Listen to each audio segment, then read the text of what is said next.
இப்போ நம்ம என்ன செஞ்சுட்டு இருக்கிறோம்? நம்ம ஏன் பணக்காரனா இல்லை அப்படின்னு நம்ம என்னைக்காவது ஒரு நாள் இதை யோசிச்சு பார்த்துக்கிறோமா? ஏன் இதை நம்மளாம் யோசிச்சு பார்க்க மாட்டேன்றோம்?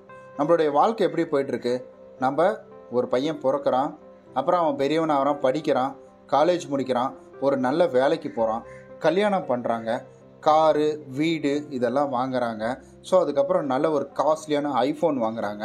அவங்களுடைய ஃப்ரெண்ட்ஸ் மத்தியில் இவங்களெல்லாம் பார்க்கக்குள்ள என்ன தெரியும்னா, பா செம்ம வாழ்க்கை வாழ்கிறான்ல அப்படின்ற மாதிரி தெரியும். நான் படித்த இந்த புக்கில் இந்த மாதிரி வாழ்கிறவங்க தான் ஏழை அப்படின்னு சொல்கிறாங்க. இங்கே நம்ம ஒரு சில விஷயங்களை தவறாக நம்ம புரிஞ்சுக்கிட்டு இருக்கிறோம். நமக்கு சொத்துக்கும் இங்கே நம்மளுடைய சேவிங்ஸ்க்கும் வித்தியாசம் தெரியல. அதனால தான் நம்ம இவ்வளோ பெரிய ஸ்ட்ரகிளில் மாட்டிகிட்டு இருக்கோம். ஸோ இதை பற்றி தான் இன்றைய காணொலியில் நம்ம முழு விளக்கத்தோடு தெரிஞ்சுக்க போகிறோம். வீடியோவை ஸ்கிப் பண்ணாமல் பாருங்கள். Hey guys, welcome to MSV channel. நான் உங்கள் விஸ்வநாதன். அடிக்கடி என்னை மோட்டிவேட் பண்ணிக்கிறதுக்காக நான் நிறைய புக்ஸ் ரெஃபர் எடுப்பேங்க. அதாவது நான் லைப்ரரியில் போய் படிப்பேன், இல்லைன்னா நான் ஒரு சில புக்ஸ் எல்லாம் வாங்கிட்டு வச்சுருக்கிறேன், அதெல்லாம் நான் படிப்பேன். நான் அதில் எனக்கு ரொம்ப ரொம்ப பிடிச்ச புக்கு அப்படின்னு எடுத்துக்கிட்டிங்கன்னா ரிச் டேட் புவர் டேட். இந்த புக்கில் இந்த ஃபினான்ஷியல்னால் என்ன, ஸோ இதில் நம்ம பணத்தை நம்ம என்ன மாதிரி பார்க்கணும், எது நம்மளுடைய சொத்து, எது நம்மளுடைய செலவு கொடுக்கக்கூடியது அப்படின்றது எல்லாத்தையுமே நான் பார்த்து தெரிஞ்சுக்கிட்டேன். அதில் ஒரு சில விஷயங்கள், அப்புறம் நான் பார்த்து தெரிஞ்சுக்கிட்ட ஒரு சில விஷயங்கள், என்னுடைய அனுபவத்தில் நடந்த ஒரு சில விஷயங்கள் எல்லாத்தையும் சேர்த்து தான் இந்த வீடியோவில் நான் கொடுக்குறேன். கண்டிப்பாக சொல்கிறேன், இந்த வீடியோ முழுமையாக பார்த்ததுக்கப்புறம் உங்களுக்கு நம்ம இப்போ பண்ணிட்டு இருக்கிறது எவ்வளோ பெரிய தவறு அப்படின்றது புரிய வரும். முதல்ல ஒரு சொத்துனா என்ன, சொத்து நமக்கு என்ன செய்யணும்? நம்மலாம் நினச்சிட்டு இருக்கோம், ஒரு கார் வாங்கிட்டோம், சொத்து. ஓகேப்பா, இந்த கார் நமக்கு ஒரு சொத்து. நமக்குன்னு இருக்கிறது ஒரு காரு, நமக்குன்னு இருக்கிறது ஒரு பைக்கு, அப்புறமேட்டுக்கு ஒரு வீடு வாங்கிட்டோம், அது ஒரு சொத்து. நம்ம காஸ்ட்லியான செல்லு வச்சுருக்கிறோம், இது நம்மளோட சொத்து தானே, வேற யாருது? நம்ம வீட்டில் டிவி வாங்கி போட்டிருக்கோம், ஏசி வாங்கி போட்டிருக்கோம், அப்போ இதெல்லாம் நம்ம சொத்து தானே, இதெல்லாம் எப்படி நம்ம சொத்து இல்லாமல் போயிடும் அப்படின்ற மாதிரி நம்ம யோசிச்சுட்டு இருக்கோம். நீங்களும் அப்படி தான் நினச்சிட்டு இருப்பீங்க. இதை நான் கேட்கறதுக்கு முன்னாடி நானும் அப்படி தான் நினச்சிட்டு இருந்தேன். பட் இதை கேட்டதுக்கு அப்புறமேட்டுக்கு தான் எனக்கு தெரிய வந்தது, சொத்து அப்படின்றது நமக்கு சம்பாரித்து கொடுக்கறது தான் சொத்தான். ஒரு ஃப்யூச்சரில் வேல்யூ போகிறது தான் சொத்தான். இப்போ நம்ம ஏசி, ஃபேனு, டிவி இதெல்லாம் வாங்கிட்டு இருக்கோம். இதெல்லாம் வச்சு நம்மளால் மாதம் மாதம் சம்பாதிக்க முடியுமா? முடியாது. காரை வச்சு நம்ம அசட்டாக மாற்ற முடியும், காரை ஒரு சொத்தாக கன்சிடர் பண்ணிக்க முடியும். ஏன்னா நம்ம அதை வச்சு சம்பாதிக்க போகிறோம். நம்ம கார் ஓட்டியோ இல்லை டேக்ஸ் ஓட்டியோ நம்ம ஏதாவது ஒரு பண்ணி சம்பாதிக்க போகிறோம். இல்லை கேபு போட்டு வச்சு நிறைய பேர் டிரைவருங்களை போட்டு கூட சம்பாதிக்கிறவங்க இருப்பாங்க. அதை ஒரு சொத்தாக மாற்றலாம். ஆனால் இங்கே முக்கால்வாசி அதை யாரும் பண்ணுறது கிடையாது, அதெல்லாம் பண்ண மாட்டாங்க. அப்போ அதை சொத்தாக கன்சிடர் பண்ண முடியாது. நம்ம வச்சிருக்கிற ஃபோனையும் சொத்தாக கன்சிடர் பண்ண முடியாது. அதே போல் நம்ம வச்சிருக்கிற பைக்கு ரொம்ப ரொம்ப இம்பார்ட்டன்ட். ஸோ பைக்கை வேணால் எடுத்துக்கலாம், ஆனால் அதுவும் நமக்கு மாதம் சம்பாரித்து கொடுக்கணும். அதனுடைய மெயின்டெனன்ஸ் சார்ஜஸ்லாம் இருக்குது இல்லைங்களா? இப்போ கார் மெயின்டெனன்ஸ் சார்ஜஸ் இருக்குது, வருஷத்துக்கு ஒரு இன்சூரன்ஸ் போடணும், 40,000-50,000 கிட்ட வரும். அதுக்கப்புறம் எல்லா செலவு சேர்த்து மொத்தம் 40,000-50,000 நம்ம வருஷத்துக்கு காருக்கு செலவு பண்ணி கரெக்டாக மெயின்டைன் பண்ணால், அதே போல் வீடும் அப்படிதாங்க.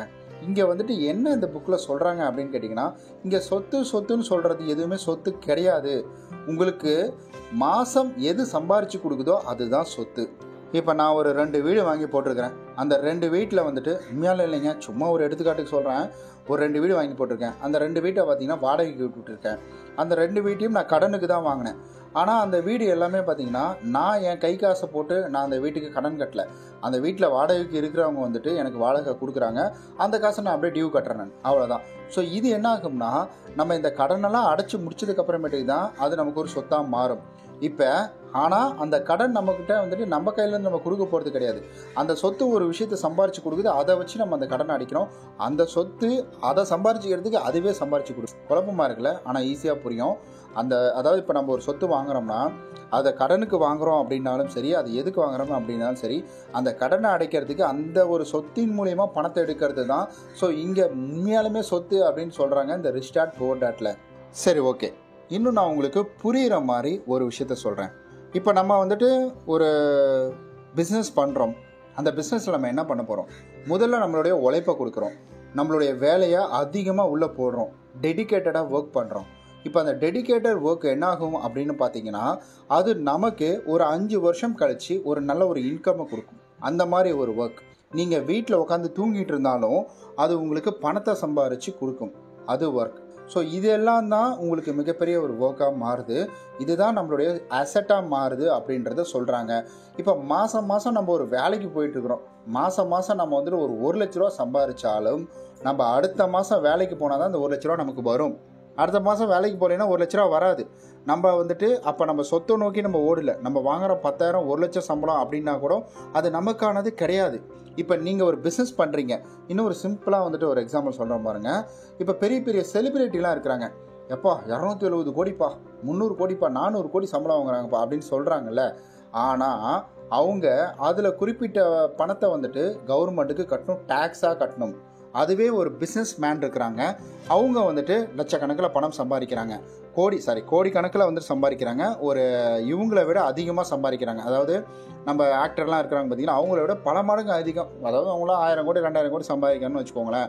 இப்போ என்ன ஆகும்னா அவங்களும் டேக்ஸ் கட்டுவாங்க, கட்டாமலாம் இருக்க மாட்டாங்க. ஆனால் அது எப்படி கட்டுவாங்கன்னா, அவங்களுடைய எக்ஸ்பென்ஸ் எல்லாமே போக, செலவு எல்லாமே போக அவங்க வந்துட்டு டேக்ஸ் அப்படின்றது கட்டுவாங்க. ஒரு எடுத்துக்காட்டுக்காக ஒரு 1 கோடி ரூபா அவங்களுக்கு வந்து லாபம் வருது பிஸ்னஸில். இப்போ அந்த 1 கோடி ரூபாயில் அவங்களுக்கு என்ன ஆகுது பார்த்திங்கன்னா, ஆஃபீஸ் எக்ஸ்பென்சஸ், சேலரி, அது எல்லாமே லொட்டு லோஸுக்குன்னு எல்லாமே போக அவங்களுக்கு வந்துட்டு ஒரு 70 லட்ச ரூபா போயிடுச்சு. 70 லட்ச ரூபா என்ன ஆச்சுன்னா எக்ஸ்பென்ஸில் போயிடுச்சு. அதுக்கப்புறம் இவங்க கட்டக்கூடிய பணம், அதாவது டேக்ஸ் எவ்வளோக்கு தெரியுமா கட்டுவாங்க? சம்பாரித்த 1 கோடிக்கெலாம் கிடையாது. அவங்க கட்ட வேண்டியது வெறும் 30 லட்சத்துக்கு மட்டும் கட்டினாலே போதும். இப்படி தான் வந்துட்டு பெரிய பெரிய கோடீஸ்வரங்க பிஸ்னஸ், இதுக்கெல்லாம் வித்தியாசம் இப்படி தான். ஸோ இதெல்லாம் வந்துட்டு டார்கெட் பண்ணி தான் ஒரு சிலர் கரெக்டான வழியில் ரன் ஆகிக்கிட்டு இருக்கிறாங்க. ஸோ இங்கே நம்ம நினைக்கிறது எல்லாமே பொய், நம்ம நினச்சிட்டு இருக்கிறது எல்லாமே வேஸ்ட்டு. நமக்கு ஒரு இன்கம் அது கொடுக்கணும். ஃபினான்ஷியலை பொறுத்த வரைக்கும் நம்ம சம்பாதிக்கக்கூடிய விஷயம் நமக்கு திரும்ப அது கொடுத்தா மட்டும்தான் அது சொத்து. நமக்கு திரும்ப கொடுக்கல அப்படின்னா அது ஒரு கடன் தான். அது நம்ம சும்மா வந்துட்டு அதாவது நான் இஎம்ஐயில் எடுத்தால் தானே கடனே, நான் இஎம்ஐயில் எடுக்க மாட்டேன், ரெடி கேஷ் கொடுத்து எடுப்பேன் அப்போ அப்படின்ற ஒரு கேள்வி வரலாம். அப்படிலாம் கிடையாது. நீங்கள் வந்துட்டு உங்களுடைய காசு வீட்டில் சும்மா வச்சுருந்தாலே அது சொத்தெல்லாம் கிடையாதுங்க. அது வந்துட்டு நீங்கள் சேமிப்பு வச்சுருக்கிறீங்க, அவ்வளோதான். சொத்து அப்படின்றது உங்களுக்கு சம்பாரித்து கொடுக்கக்கூடியது தான் சொத்தை தவிர, இங்கே அதனால தான் இங்கே இவ்வளோ மக்கள் அப்படின்றது பார்த்திங்கன்னா பெருசாக என்கிட்ட 1 லட்ச ரூபா பணம் இருக்குது, 5 லட்ச ரூபா பணம் இருக்குது அப்படின்னு சொல்லிட்டு விட்டுடுறாங்க. பணக்காரங்க மேலும் பணக்காரங்களை ஆகிறதுக்கான மெயின் ரீசன் இதுதான்.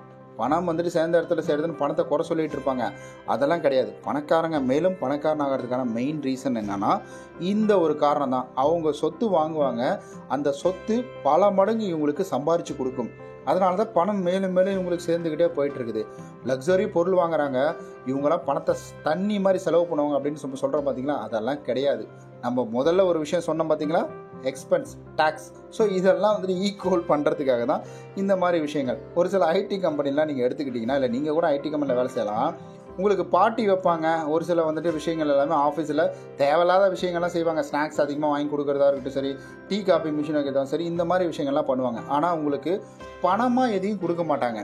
சரி ஓகேப்பா, அந்த தீபாவளிக்கு ஸ்வீட் பாக்ஸ் 1000 ரூபாய்க்கு உங்களுக்கு வாங்கி தரேன், அதுக்கு பேசாமல் 1000 ரூபா கையிலே வச்சுக்கோ அப்படின்லாம் சொல்ல மாட்டாங்க. ஏன்னா அதுக்கு அவங்க வந்துட்டு காசாக கையில் கொடுக்கறதுக்கு அவங்க கணக்கு காட்டணும். பட் இந்த ஸ்வீட் கொடுக்கறதுக்கு எக்ஸ்பென்ஸு, செலவில் போயிடும். அதனால தான் இந்த மாதிரி ஒரு சில விஷயம், அதாவது ஃபைனான்ஷியல்குள்ளே நம்ம போக வேணாம், அதில் நிறையா ட்ரிக்ஸ் இருக்குது. அதுக்குள்ளே நம்ம போனோம்னா நம்ம குழப்பிப்போம்.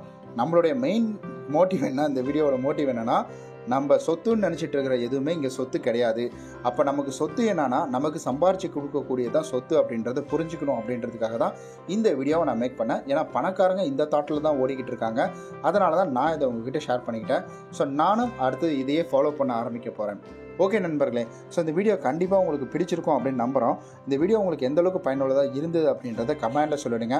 ஒருவேளை லென்த்தாக கமெண்டில் சொல்ல முடியல அப்படின்னா ஒரு தம்ஸ் அப் கொடுத்துருங்க.